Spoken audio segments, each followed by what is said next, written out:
Let's get started on this exciting journey. Some of you may have just started working. It feels great to start work and earn money, taking your place in the economy. The newfound financial freedom brings lots of joy and sense of independence. Some of you may have been working for few years, but still remember our first day at work, that enthusiasm, the dreams, and spring in our strides. Initially, your expenses may outrun the earnings, especially if you work in one of the big metros. Some of you may have to support your parents and may have to repay educational loans too. However, soon you will start making little bit more money than the outflow, and the thoughts of saving and investing money starts taking root. No time is too early or too late to start managing your finances more efficiently. The time to start planning is now. A quote from the famous UCLA basketball coach John Wooden is very apt. In anything, failing to plan is planning to fail. Let's plan first. We will first look at how we should set our financial goals and how one should plan to achieve them. Post this, we will start drilling down deeper about all key aspects of personal finance.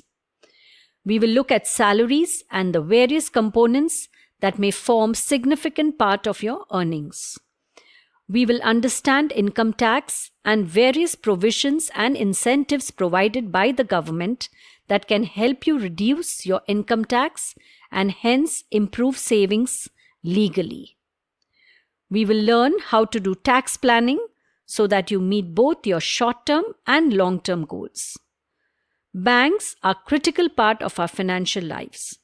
We will learn key aspects of banking. We will also learn about credit card, debit card, e-wallets, and other online transfer mechanisms like NEFT, RTGS, IMPS, and BHIM app that runs on UPI. Don't worry if you have not heard or don't understand these acronyms right now. Savings bank account is the place where we park our short-term savings. A good level of savings gives you a sense of financial security and well-being. However, savings cannot mean leaving money in your bank account earning minimal interest. You need to learn how to make your money work hard, take some calculated risk, and see the wealth grow over a period of time. This is the investment part.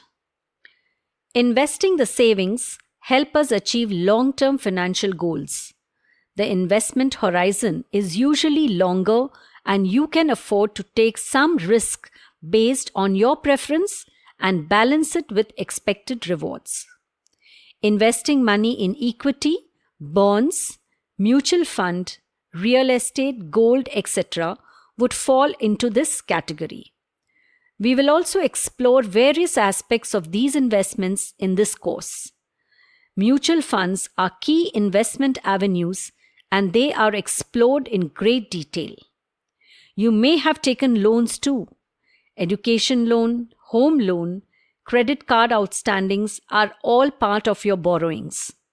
We will explore key concepts like EMI, concept of floating and fixed interest loans, and how you may decide which interest rate to go with. We will also look at the credit score. A good credit score implies that you are more likely to repay your loans and hence may get a loan at a lower interest rate. We will also look at the way you can improve your credit score. Life insurance and medical insurance are key concepts in today's world that help us to manage the health of our family and give protection to your loved ones. They help us manage uncertainties of life, and they too are covered well. Please do not get scared by any financial jargons. We will understand each of the key phrases as we go forward. At the end of this course, you should feel confident about your goals and plans to achieve them. You can take help of financial advisors to plan them in greater details.